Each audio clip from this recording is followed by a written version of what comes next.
ఓం నమో భగవతే శ్రీరమణాయ. ఓం శ్రీ దక్షిణామూర్తయే నమః. ఓం శ్రీ గురుభ్యో నమః. ఈరోజు స్టేటస్ వచ్చి ఉపదేశ సారంలో 6వ శ్లోకం. ఉత్తమస్తవ దుచ్చమందతః చిత్తజం జప ధ్యానముత్తమం అని భగవాన్ అంటున్నారు. భగవన్నామ సంకీర్తనం కంటే మహామంత్రములతో చేయు జపం శ్రేష్టము. ఈ జపము బిగ్గరగా చేయుట కంటే పెదవులు కదలనట్లు జపించుట మేలు. దీనికంటే మానసిక జపం శ్రేష్టం. దీనినే ధ్యానం కూడా అందురు. ఇక్కడ ఇవన్నీ ఉత్తమమే, కానీ అంతటితో ఆగిపోకూడదు. అంటే ఇవన్నీ చేసి అంతటితో ఆగకుండా చివరికి మౌనానికి రాక తప్పదు. నీవు దేహం కాదు, నీవు బుద్ధి కాదు, నీవు మనస్సు కాదు. వీటి అన్నిటికీ దాటి ఉన్నదే నీ యొక్క నిజస్వరూపం. కాబట్టి ఇవన్నీ ఎందుకు చేయాలంటే స్థిరత్వం కోసం. ఎందుకు చేయాలి? ఒక డిసిప్లిన్ కోసం. మనస్సు అనేది పరిపరి విధాలుగా పోకుండా ఏకచింతనలో నిలిచి ఉండటానికి ఒకదానికంటే ఇంకొకటి ఉన్నతము అని అన్నారు. ఇవన్నీ చేసి అక్కడ ఆగిపోకూడదు. ఆ తర్వాత మనోనాశనం రావాలి, శుద్ధ మనసు కావాలి, అహంకార రహిత స్థితి ఏర్పడాలి, వృత్తిరాహిత్యము ఏర్పడాలి. నేను చేస్తున్నాననే భావన ఉండకూడదు. చివరికి భగవాను ఒక మాట అన్నారు, జపజపాదులు కూడా స్వరూప జ్ఞానానికి అడ్డేను అని అన్నారు.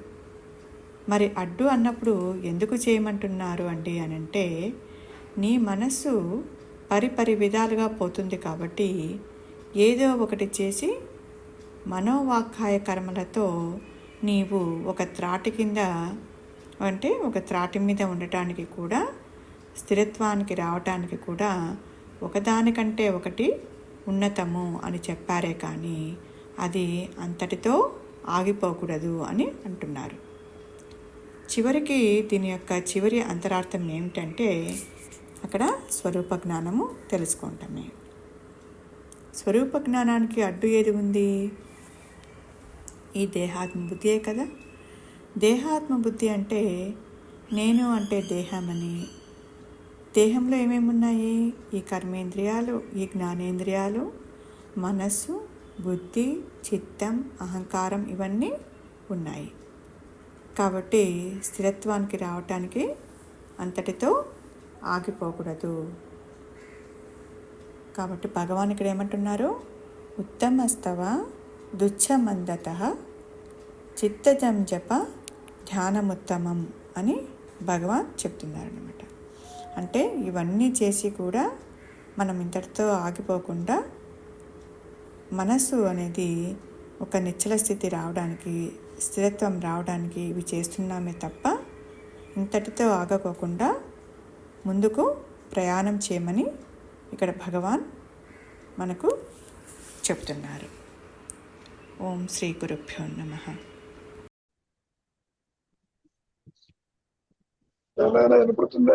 వినిపిస్తుంది గురుగారు.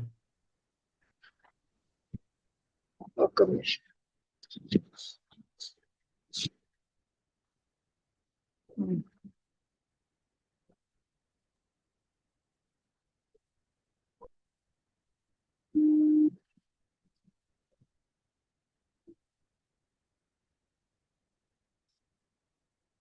మొదలుపెట్టినాను. గురు ఉత్తమస్తవ దుచ్చ మందతః చిత్తజం జప ధ్యానముత్తమం. భగవన్నామ సంకీర్తనము కంటే మహామంత్రములతో చేయు జపము శ్రేష్టము. ఈ జపము బిగ్గరగా చేయుట కంటే పెదవులు కదిలి కదలనట్లు జపించుట మేలు. దీనికంటే మానసిక జపము శ్రేష్టము. దీనినే ధ్యానము అని కూడా అంటారు.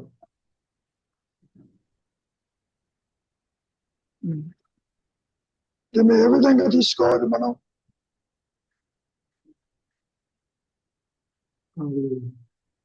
అంటే ఇక్కడ భగవంతుణ్ణి ఆ స్మరించడంలో 3 రకాలుగా చెప్తున్నారు ఇక్కడ.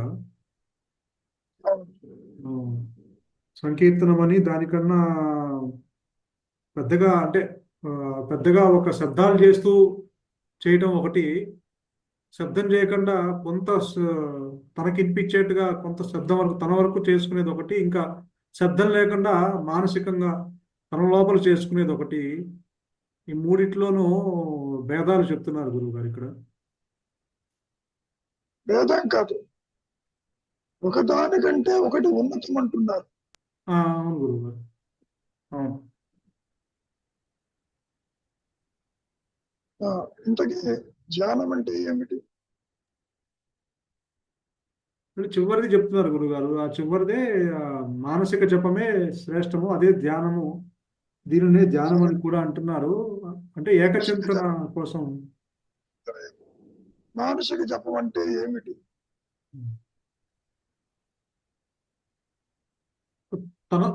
తనకు తానుగా తన లోపల మనస్సుతో జపించేది గురువుగారు. అంటే ఎవరితోనూ సంబంధం లేకుండా తన లోపల తనకు తానుగా తన మనస్సుతో ఎటువంటి మాట లేకుండా జపించుకునే. పైన చెప్పారుగా గురువుగారు, ఒకటి కంటే ఒకటి ఉన్నతమని చెప్పిన దాంట్లో శబ్దం లేకుండా మనస్సులో అనుకోవడం అన్నారుగా. అవును, అది కాదు. దాని తర్వాత ఏమని చెప్పారు? సంకీర్తనము కంటే మహామంత్రములతో చేయు జపము శ్రేష్టము. జపము బిగ్గరగా చేయుట కంటే పెదవులు కదిలి కదలనట్లు జపించుట మేలు. దీనికంటే మానసిక జపము శ్రేష్టము. మానసిక జపం అంటే ఏమిటి? దీనినే ధ్యానం అని కూడా అంటారు. అంటే మానసిక జపం ఏమిటి, ధ్యానం ఏమిటి? రెండు ఒకటే అవుతుంది గురువు గారు. ధ్యానం అంటే ఒకదాని మీద ఒకదాన్ని పట్టుకొని, అంటే చేసేవాడు 3 ఉంటాయి కదా గురువు గారు. అంటే చేయబడేది, చేసేది, చేయించేది, ఈ 3 కలిసి ఉండేది గురువు గారు. ధ్యానంలో ఈ 3 ఉంటాయి. కాదు, మనస్సుతో చేసేది త్రిపుటితో ఉంటుంది, త్రిపుటితో కూడుకొని ఉంటుంది.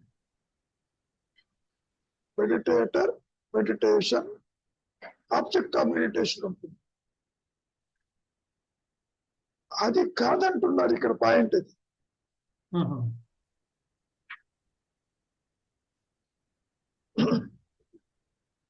ఇక్కడ ధ్యానము అంటే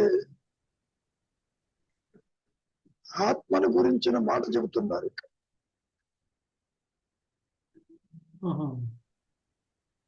మనస్సు ఆత్మ రెండు ఒకటే. మనస్సు వేరు, ఆత్మ వేరు ఉండదు. ఎప్పుడైతే పైన చెప్పినటువంటి ఒకటి కంటే ఒకటి ఉత్తమం అని చెబుతున్నారో అవన్నీ తీసి పారేసి చివరిదేంటి? మానసిక జపం. మానసిక జపము అంటే త్రిపుటు లేని జపం. Getting the point? మానసిక జపం అంటే మనస్సుతో చేసే జపం. మనస్సుతో చేస్తున్నావు త్రిపుటి, అది లేనిదే జపము. నీవనుకునే మాటలు కాదు, వాక్కులు కాదు, అన్యత్వము కాదు, పెద్దగా జపించడం కాదు, ఇదేది కాదు. మనస్సులో త్రిపుటి లేని స్థితి ధ్యానము అని చెప్పదు. ఆహా. అంటే అర్థం ఏంటి? నీ సహజత్వము, ఆత్మస్థితి, నేను ఉన్నాను అని తనకు తానుగా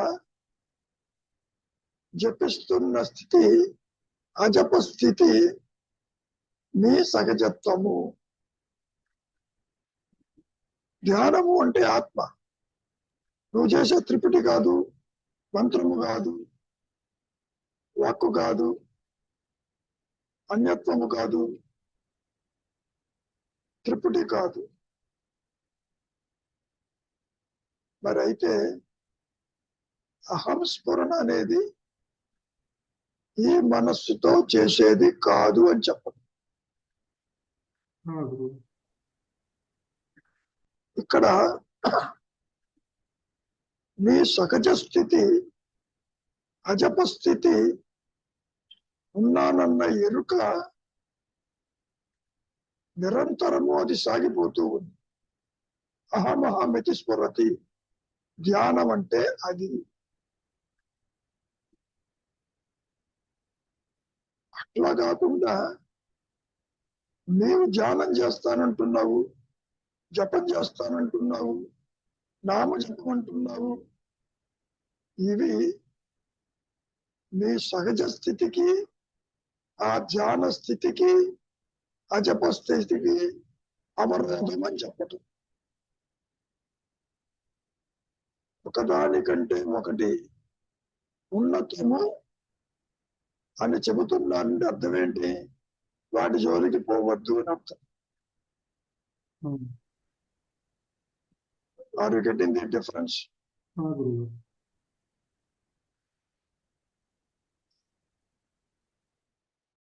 ఏనాయనా, అర్థమవుతుంది గురువు. అసలు నీవు జపం ఎందుకు చేయాలన్నాడు?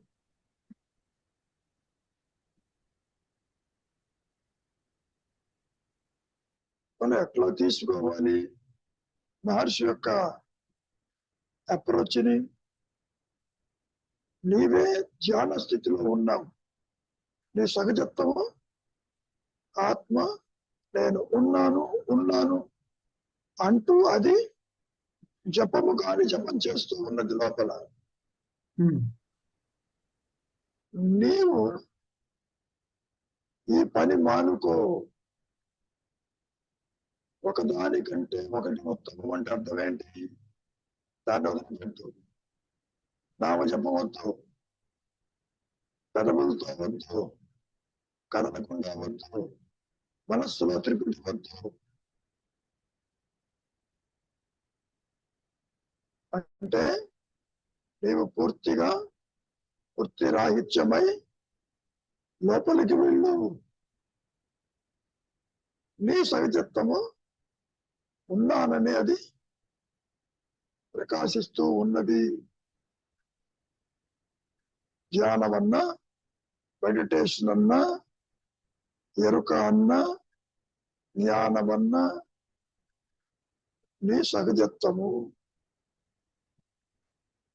నీవు చేసేటటువంటి త్రిపుటితో కూడినది, నామంతో కూడినది, భగవత్ చింతనతో చేసేది స్మరణ అది కాదు అని చెప్పండి.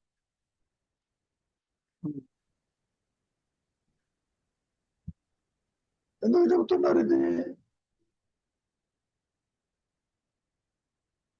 ధ్యానం చేసేవాడు లేడు అక్కడ, జపించేవాడు లేడు.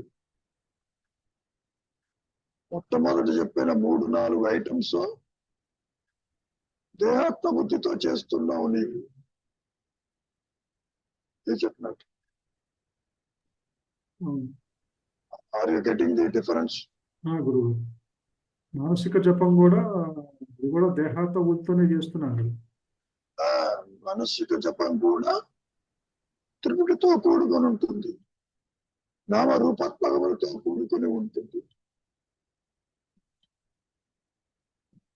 దాన్ని కూడా నీవు అధిగమించు, దాన్ని కూడా వదిలిపెట్టు, లోపలికి వెళ్ళు. నీ సహజత్వమే ధ్యానము. అదే ఉన్నాను అన్న ఎరుక.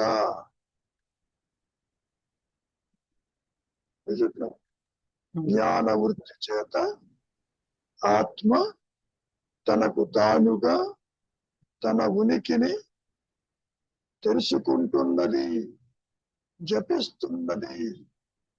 ఆ జపం ఎటువంటిది? నువ్వు చేసేది కాదు,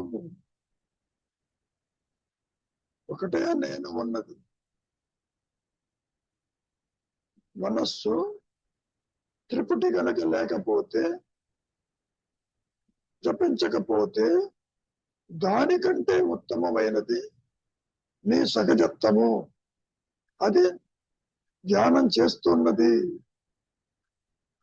ఆ విషయం నీవు తెలుసుకోవాలి అంటే నీ స్వరూపంగా ఇది నువ్వు మానేసేయి అని చెప్పదు. స్టార్టింగ్ లో ఎందుకు చేయాలి ధ్యానం? The expulsion of other thoughts. You are holding a నామ జపం. రామ రామ, కృష్ణ కృష్ణ, ఈశ్వర, అరుణాచల అరుణాచల అంటున్నావు. నీవు పెద్దగా అనవద్దు, పెదవులతో అనవద్దు, మనస్సులో స్మరించు. చివరికి అది కూడా చెయ్యవద్దు, మూలానికి వెళ్ళు. త్రిపుటి ఉండదు, త్రిపుటి అదృశ్యమైపోతుంది.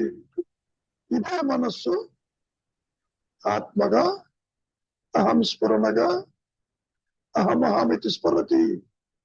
స్మరణ రూపేణ అది ధ్యానం చేస్తూ ఉన్నది. అది జపము కాని జపము అంటే చెప్పుకొచ్చారు. అందుకు ఈ మాట చెప్పింది. నువ్వు ఇంతటితో ఆగిపోవద్దు, గో డీపర్, గో డీపర్ అని అర్థం.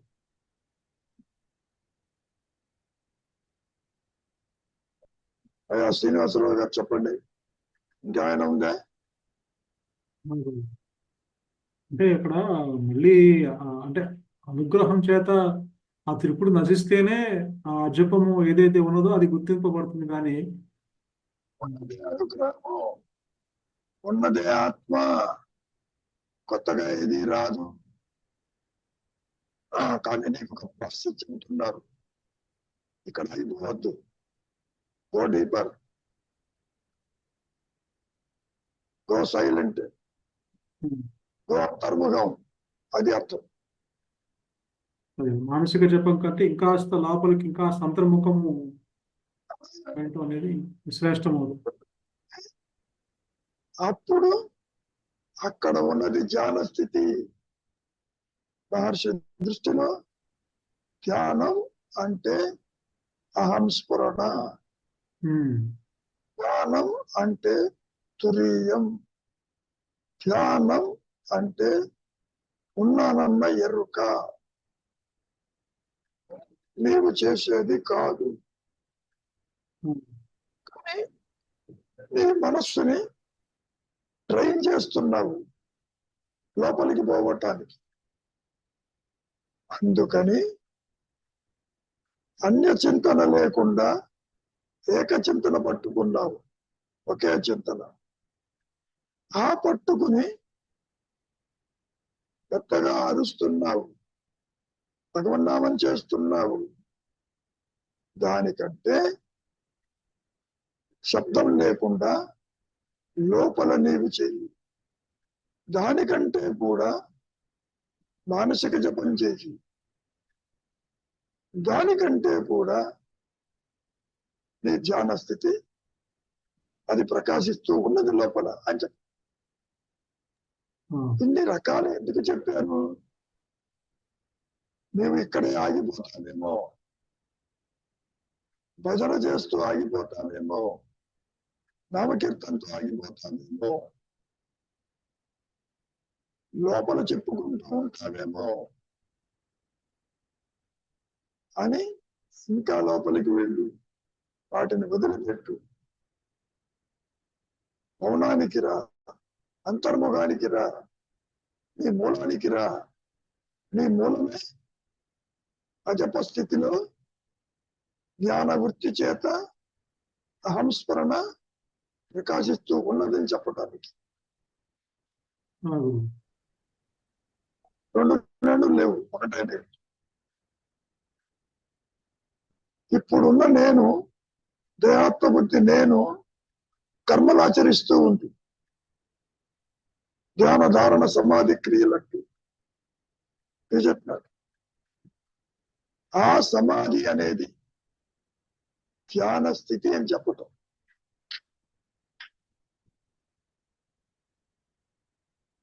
ఇవాళ మహర్షి ఒకటి పెట్టారు, చూసే ఉంటారు.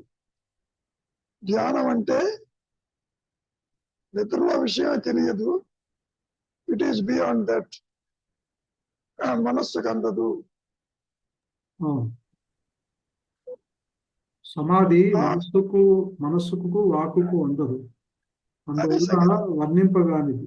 గాఢ నిద్ర ఎవరైనా వర్ణింపగలరా? సమాధి స్థితిని తెలపటం మరీ కష్టం. అది సంగతి. సమాధి స్థితి అన్నా, సహజ నిర్వికల్ప సమాధి అన్నా, అహంస్మరణ అన్నా, ఆత్మ అన్నా, నీ సహజత్వం అన్నా, నిద్రలో ఉన్నటువంటి స్థితి అన్నా అంతా ఒకటే. కాబట్టి మనస్సుకి వాక్కుకి అందదు అని చెప్పటం. నువ్వు ఇక్కడ ఆగిపోవద్దు, you go still beyond. Go అంటే అహంకారం తీసుకుపోమని కాదు, వృత్తిరాహిత్యంగా దాని జోలికి పోవద్దు, నిశ్చలంగా ఉండు, లోపలికి వెళ్ళు. ఎప్పుడైతే ఈ బాహ్య చింతన ఆగిపోతుందో అక్కడ నీకు అహంస్మరణే ఉంటుంది. సరైందా? నువ్వు చెప్పావుగా, అనుగ్రహం చేత అన్నారు. ఎప్పుడూ ఉన్నది అనుగ్రహం అంటే ఆత్మే, అనుగ్రహం అంటే అజమస్థితి అని చెప్పటం. అదే గురువుని కూడా చెప్పటం.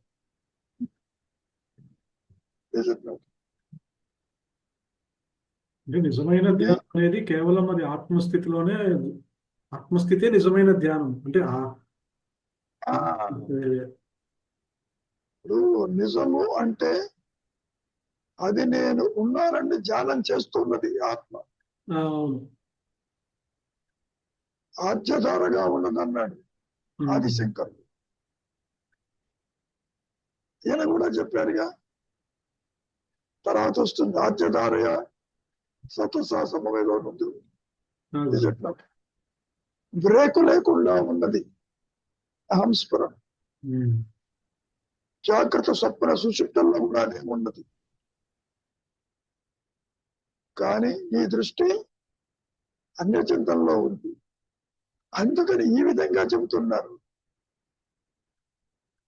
నువ్వు ఇక్కడ ఆగిపోవద్దు, go deeper, go deeper. Starting లో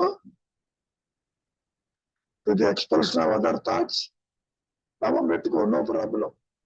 రూపం పెట్టుకో, నో ప్రాబ్లం. ఆరాధన చెయ్యి, నో ప్రాబ్లం.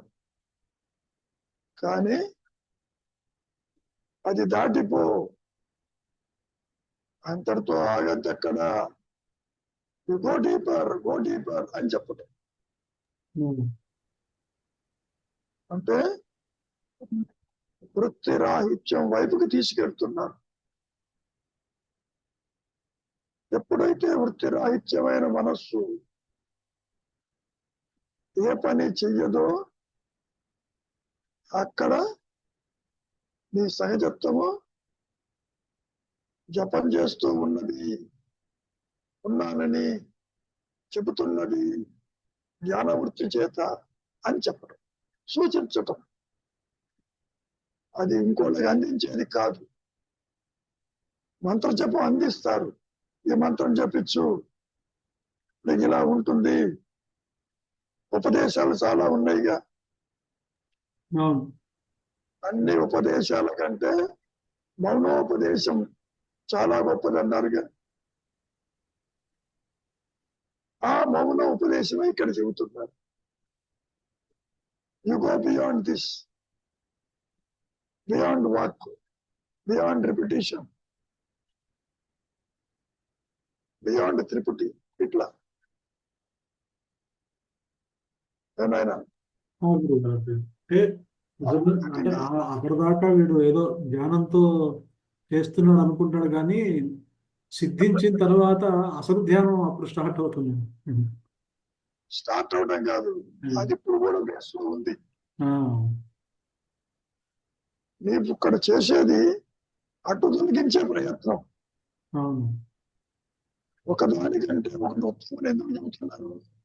ఆ పని చేయొద్దు అని. ఇక్కడ అజప స్థితికి అహంకారం బయటకు వచ్చినప్పుడు పొరలు ఏర్పడ్డాయి. ఒక్కొక్క పొర తీస్తున్నాను. అవును. వాక్కు అనే పొర, మనస్సులో స్మరణ అనే పొర, త్రిపుటి అనే పొర, ఒకటే నేను. ఆ పనులు మానేసింది, లోపలికి వెళుతుంది, తన మూలంగా ఉన్నది. అదే ధ్యానం అని చెప్పు. అహంకారపు మూలమే ధ్యాన స్థితిలో ఉన్నది. నీవు ఇక్కడ ఇంతటితో ఆగిపోవద్దు. It is a direction from Maharshi how to go deep into the reality by the ego. ఇంకో సందర్భంలో ఏమన్నారు? నువ్వు లోపలికి వెళ్ళు, తల కిందగా పడిపోతుంది, అనుగ్రహంతో ప్రకాశిస్తుంది. దానికి ఇది కొరిలేట్ చేయి. ఓకే, మనం ఎన్నోసార్లు చెప్పుకున్నాం, చూచే నేను చూడకపోతే తను తాను చూస్తుంది. ఎందుకని? ఒకటే నేను. అహంకారంతో ఆత్మని చూడలేదు, వ్యక్తిత్వంతో సత్యాన్ని గ్రహించలేదు. ఆ స్థితి సహజ నిర్వికల్ప సమాధి స్థితి. అది మనస్సుకి వాక్కి అందదు. అందుకని వీటిని ఎలిమినేట్ చేయమంటున్నాడు. Go beyond, go beyond. Go beyond అంటే గో డీపర్, గో డీపర్. ఆలోచన లేని స్థితిలో ఉండటం.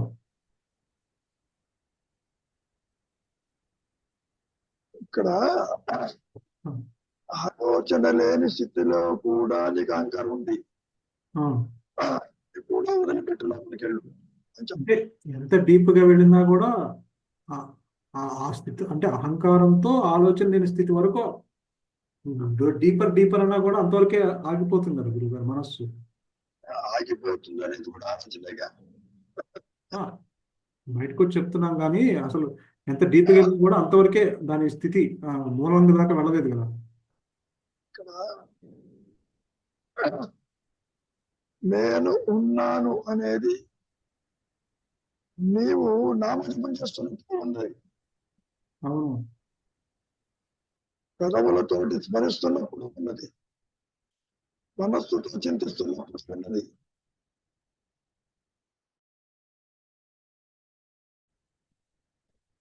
నిజమైన నీ సహజత్వము ఉన్నానన్న ఎరుక ధ్యాన రూపేణ అది ఉన్నది అని చెప్పటం. ఇది ఎన్ని మాటలతో చెప్పినా మనస్సుకి అర్థం కాదు, ఎక్కదు. ఆయన మహర్షి ఒక ప్రయత్నం చేస్తున్నారు ఇక్కడ.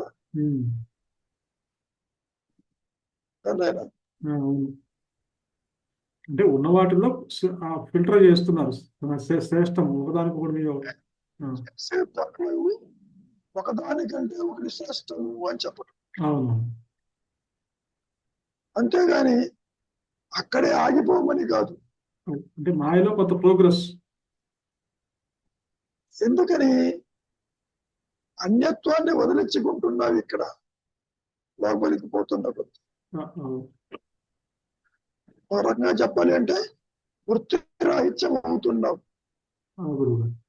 బాహ్యం నుంచి నెమ్మదిగా బాహ్య ఆలోచన బయటపడుతూ నెమ్మదిగా అంతర్ముఖం అవడానికి ఇవన్నీ దారి తీస్తుంది ఒకదానికొకటి. అవును. 2 నెలలు లేవు. ఇప్పుడు భగవన్నామ సంకీర్తన చేస్తున్నామంటే ఒక అన్యంగా ఒకటి చూస్తూ ఒక శబ్దాలతో పెద్ద పెద్ద శబ్దాలతో బహిర్గతంగా మనం చేస్తున్నాం.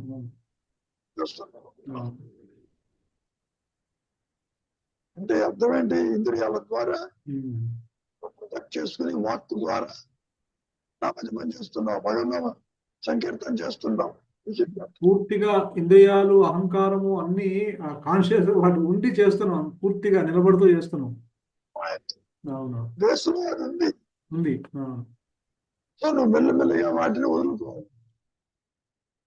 Go deeper. నీవు లోపలికి పోతున్న కొద్దీ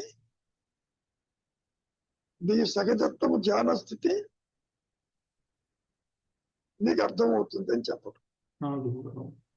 మరి అల్టిమేట్ గా అనుగ్రహం అన్న బలం ఉంది. నీవు జపిస్తున్నప్పుడు అనుగ్రహం ఉంది, పితృనష్టం ఉంది, కలప్పుడు ఉంది, కర్మలు ఆచరిస్తున్నప్పుడు ఉన్నది. చెప్పినట్టు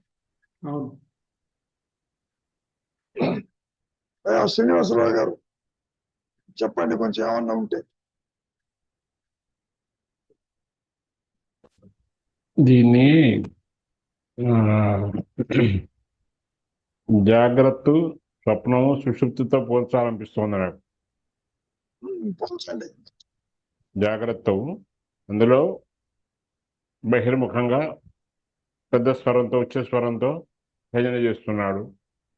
అక్కడ మళ్ళీ స్వప్నంలోకి వెళ్ళి సూక్ష్మశరీరంతో ఇవన్నీ వదిలిపెట్టేసి లోపలికి ఒక ప్రాకారంలోకి ఎలా వెళ్ళాడో అలా వెళ్ళి అక్కడ ఉపాంశ జపం చేస్తూ ఉంటాడు. సూక్ష్మంగా చేస్తున్నా అనుకుంటూ ఉంటాడు. ఆ తర్వాత అది కూడా మర్చిపోతాడు, తాను మర్చిపోతాడు, చేసే మంత్రాన్ని మర్చిపోతాడు. ముందుగా నిద్ర వస్తుంది, ఆ నిద్రలోకి జారిపోకుండా కొంచెం అలర్ట్గా ఉండగలగాలి. ఉంటే అప్పుడు అది ఇందాక మన చివరిలో చెప్పినటువంటి ధ్యానము లేదా ఆత్మ స్వరూపంగా ఉండిపోవటం అక్కడ ఉంటుంది. అలాగే దేవాలయంకి వెళ్ళేటప్పుడు రోడ్డు మీద బోళ్ళంత రణగుండ ధ్వనులు వినపడుతూ ఉంటాయి. మొదటి ప్రాకారం దాటుతాడు, కొంచెం సైలెన్స్ తెలుస్తుంది.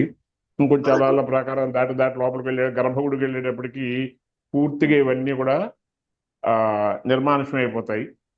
ఆయనతో పాటు ఆయన భగవంతుడు మాత్రమే ఉంటారు. వారి మీద సంకల్పం, ఒకరి మీద ఒకళ్ళ వీక్షణము, ఆ దృష్టి, తదేక దృష్టి అనండి, మనసు కేంద్రీకరించడం అనండి, అది జరుగుతుంది. నేను ఏదో ఇక్కడికి వచ్చాను, ఎన్ని జన్మల పుణ్య సంస్కారం అని చెప్పి నేను అనుకోవటం, నా తప్పులు క్షమించమంటం, శరణాగతి వేడటం, తన బాధలు చెప్పుకోవటం, అక్కడ ఇద్దరికి మనం అనుకునే హార్ట్ టు హార్ట్ టాక్ అంటే ఆ రకంగా ఒక నివేదన, ఒక సమర్పణ, ఒక శరణాగతి జరుగుతుందని నేను అనుకుంటున్నాను. మీరు అనుకునే అక్షర సత్యం అది అనుగ్రహం చేత అంతరించిపోయి ఆత్మే ఉంటుంది అక్కడ. అంతే. భగవంతుడిని దర్శిస్తున్నారు మానసికంగా అంటే భగవంతుడి స్వరూపం ఆత్మే, దర్శించేవాడి స్వరూపం ఆత్మే. ఈ రెండు ఏకమైపోతాయి నాయన. ఇక్కడ సగుణ రూపంలో ఉంటుంది. ఇందాక మనం చెప్పిన ఆ సూత్రీకరించింది ఏదైతే ఉందో నిర్గుణ రూపంలో ఉంటుంది. అది నిర్గుణోపాసన, ఇది సగుణోపాసన. ఏది ఏమైనప్పటికీ డెస్టినేషన్ పాయింట్ ఒకటే, రూట్స్ వేరు. ఇదంతా కూడా ఏంటంటే ఎలిమినేషన్ ప్రాసెస్. అంతే, ప్రాసెస్ ఆఫ్ ఎలిమినేషన్. ఇప్పుడు నీతి అన్నాం కదా, ఒక ఎక్స్ట్రాక్షన్ తీసుకోవాలి, అన్నీ తొలగిస్తే మిగిలిపోయేది అని చెప్పడం. ఇంకేది తొలగించడానికి ఏం లేదు. అది దీనికి ఉల్లిపాయ ఉదాహరణ బాగా అనిపిస్తుంది నాకు. దాన్ని వదులుకుంటూ వస్తే లోపలికి వెళ్ళడానికి ఏం కదా, పరబ్రహ్మ స్వరూపం. ఒక్కొక్కటి వెలుచుకుంటూ వస్తే లోపల ఏముండదు, ఇంకా క్యాబేజీ కన్నా లోపల కాండం ఉంటుంది. ఇక్కడ పొరలు తీసేయమన్నప్పుడు ఏదో ఉందని వెతకబోతున్నారు, అక్కడ ఏమీ లేదు. అక్కడేమీ లేదు, అది తెలుస్తుంది. ఇక్కడ మొదలు పెడితే లేదని చూద్దామని అక్కడికి వెళ్ళి ఏమీ లేదని సంగతి తెలుస్తుంది. అదే ఆత్మ సాక్షాత్కారం, అదే మోక్షం. ఏమీ లేదని తెలుసుకోవటమే మోక్షం. ఆత్మగన్యంగా ఏమీ లేదు పాయింట్. అది అది ఉన్నది ఆత్మ, ఉన్నది ఎరుక. ఓకే, ఇంకేమైనా ఉందా? గురువు గారు, మనము ఇప్పుడు భగవంతుని చూడటానికి గుడికి వెళ్ళినప్పుడు కూడా అప్పటిదాకా కళ్ళు తెరిచి అన్ని చుట్టూ ప్రదేశాలు చూస్తాం. ఎప్పుడైతే గర్భగుడిలోకి వెళ్తున్నప్పుడు మనకు తెలియకుండా కళ్ళు మూసుకుంటాం, కళ్ళు మూతపడతాయి. కళ్ళు మూతపడతాయి. అక్కడ ఏం గుర్తురాదు, ఏం అడగలేము, ఏం చెప్పం కూడా, తిన్నగా తిరిగి వచ్చేస్తాం. తెలియకుండానే అంతర్ముఖం అవుతున్నాం. అంటే భగవంతుడు లోపలే ఉన్నాడని అంతర్ముఖం అయిపోతున్నాం. మంచి పాయింట్ చెప్పారు, ఇంటెలిజెంట్ పాయింట్. అంతర్ముఖం అవుతున్నాడు, అది తెలియకుండానే వెళ్ళిపోతున్నాడు. తెలియకుండానే భగవంతుడు అంతర్ముఖం అవుతున్నాడు, కళ్ళు మూసేసుకుంటాం అంతే. వెళితే చూసింది ఏమి గుర్తుండదు, చెప్దాం అనుకుంటాడు, ఏమీ చెప్పలేడు, అక్కడ నోరు పడిపోతుంది, మోగపోతాడు. కళ్ళు మూసుకుంటావు, అవును గురువు గారు. కళ్ళు మూసు చూచే నేను లోపలికి వెళ్ళిపోతుంది. అంటే ఆ భగవంత ఆత్మ అని చెప్పటం. అంటే మన మోగవాడైపోతాడు అంటే మౌనంలోకి వెళ్ళిపోతాడు. మోగవాడైపోతాడు అంటే మౌనంలోకి వెళ్ళిపోతాడు. అంతేగా మరి. నువ్వు బయటకు వచ్చావనుకో, తిరుపతిని దర్శించుకుని మళ్ళీ మామూలే, గడప దాటితే చాలు. అంత యాత్ర చేసి, అంత ఖర్చు పెట్టుకుని యాత్ర చేసి ఆ ఒక్క సెకండ్ మనం తెలియకుండానే కళ్ళు మూసేసుకుంటాం గురువు. ఎందుకని? నువ్వు కళ్ళు ముయ్యటము అంటే అనుగ్రహం చేత, అదే అర్థం కాదు. సహజ స్థితి అది. సంస్మరణగా ఉన్నాను అని చెప్పడానికి అక్కడ కళ్ళు మూస్తున్నావు నువ్వు. అంటే అది అంత సహజంగా జరుగుతుంది నీలో. మన అంతర్ముఖం అనేది నీ లోపలే ఆత్మ ఉన్నదని అంత సహజంగా తెలియకుండానే కళ్ళు మూసుకుంటున్నాం. ఎందుకని? నేనుంటే ఈ పనికి అనవసరం అని. అవునవును. ఆ భగవంతుడు నీలోనే ఉన్నాడు. నేను అనేది అహంస్మరణే భగవంతుడి స్వరూపము. ఈ జీవుడు కూడా అదేను, సృష్టి కూడా అదేను, దైవం కూడా అదేనని చెప్పడం. అంటే భగవంతుణ్ణి తెలుసుకోవాలంటే ఖచ్చితంగా అది అంతర్ముఖం. అంటే నీ లోపల ఉన్న నిన్నే నువ్వు దర్శించుకోవాలంటే అంతర్ముఖం అవ్వాల్సిందే అని కళ్ళు మూసుకుంటున్నావు. అంతర్ముఖం అంటే అర్థం ఏంటి? చింతావిహీనం, బాహ్య చంద్రుడు చింత. ఇంద్రియాలు పనిచేయవు. నీ ఎదురుగుండా సాక్షాత్తు దైవ దర్శనం ఉన్నా కళ్ళు మూసుకుంటున్నావు. అంటే అప్రయత్నంగానే మనం ఆలోచన లేని స్థితికి వెళ్ళిపోతున్నాం గుడిలోకి వెళ్తుంటే. అక్కడ భగవంతుడు చెబుతున్నాడు, నేను నీలో ఉన్నాను, లుక్కు విధిండి అంటున్నాడు. గురువు గారు. సో నీకు తెలియకుండా నీ లోపలికి ఎందుకు వెళ్తున్నావు? నువ్వు దర్శించేది భగవంతుణ్ణి, అహం బ్రహ్మస్మి, ఆత్మను దర్శిస్తున్నావు నీవు. అక్కడ పాయింట్ అది.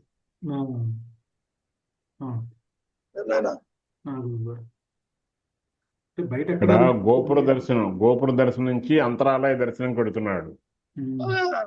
ఈ మధ్యలో క్యూలో ఉన్నప్పుడు గోవిందా గోవిందా అరుస్తుంటారు భక్తులు, అదే భజనం. అక్కడికి వెళ్ళేటప్పటికి కళ్ళు మూత వేసుకొని సహజ స్థితిలో హాయిగా ఒక్క సెకండ్ ఉంటాడు, అయిపోయింది. మీరు చెప్పింది కరెక్టే. ఆ లైన్ లోనేమో సంకీర్తన స్టార్ట్ అవుతుంది, గేట్ లోపలికి వెళ్తే అది హై పిచ్ లో ఉంటుంది, మానస కొంచెం బిగ్గరగా పోయి శబ్దం తక్కువ అయిపోతుంది. ఈ గర్భగుడికి వెళ్ళే కొద్దీ అది కూడా పోతుంది. మౌనం, మహామౌనం. లోపలికి వెళుతున్న కొద్దీ చూడటాన్ని మౌనంగా దగ్గర అవుతాం, అది అధిష్టానంగా దగ్గర అవుతాం. కాబట్టి అబద్ధమే కాదు, నీవే అదే కూర్చుంటావు, అదే అయిపోతుంది. అదే బ్రహ్మైవ అహం, అహమే పరబ్రహ్మము, భగవంతుడే ఆత్మ అని చెప్పడు. నా అనుభవం కూడా అదే నాయన. రమణ భగవంతుడు భగవాన్ లాగా ఒకసారి చూసి వచ్చిన తర్వాత మళ్ళీ ఇంకా చూడాలనిపించట్లేదు నాకు, ఒక్కసారి చూస్తే దాని జన్మకి అనేటువంటి ఇది కలుగుతుంది సంతృప్తి కొన్ని చోట్ల, కొంతమందికి కొన్నిసార్లు అక్కడ మళ్ళీ విడిగా మళ్ళీ వెళ్ళక్కర్లా. నీలో చిత్తశుద్ధి ఉంటే ఒక్కసారి చాలు. అంతే. నాకు చిత్తశుద్ధి లేకపోతే వేల సార్లు వెళ్తుంటావు, ఉపయోగం ఏమిటి? భగవాన్ కూడా ఒక్కసారి వెళ్ళి ఇంక మళ్ళీ వెళ్ళలేట్లేడు అరుణాచలం టెంపుల్ లోపలికి. అవసరం లేదు, అయిపోయింది. ఈయన వెళ్ళాడు అని యాక్సెప్ట్ చేస్తారు, ఫినిష్. అప్ప అంటూ transaction close. Transaction close. The shutters are closer to the external world. అంటే అంత పరిపూర్ణం అంటే ఒక్కసారి అప్ప అని కౌగిలించుకొని ఇంకా మళ్ళీ బయటకు వచ్చేసి ఇక మళ్ళీ ఆ లోపలికి వెళ్ళి అంటే అంత పూర్తిగా. అవును అది అంటే స్టార్టింగ్ లో ఉన్నటువంటి ఆలోచన చింతన లేదు ఇంకా. లేదు. అవును. ఎందుకని నా ఆత్మ ఈ రూపంలో ఉంది, నేనుగా ఉన్నాను, మళ్ళీ విడిగా వెళ్ళాల్సింది ఏం లేదని చెప్పడం. ఆ భేద భావం లేదు. ఆ గింజ అక్కడ వేగిపోయింది, గింజ వేగిపోయింది అక్కడ. సో సంకల్పం రావటంలే, దర్శించాలని, ఉండాలని, వెళ్ళాలని. మధురలో వచ్చిన భావనలు లేవు ఇంకా చెప్పినట్టు. కాబట్టి సర్వాన్ని నడిపించేది ఆ ఉच्चతర శక్తి, సృష్టి యావత్తు నడిపిస్తుంది. Not only Ramana Maharshi, every creature, every creation అది చేస్తుంది. నీ చేత చేయిస్తుంది, నీ చేత నీలో మార్పు తీసుకొస్తుంది నాయన. అదే అన్నారు Maharshi, it is the self that does everything, it is higher power that does everything. నువ్వు అనుకుంటావు నేనేదో ప్రోగ్రామ్ వేసుకున్నాను, వెళ్ళాను, చూశానని.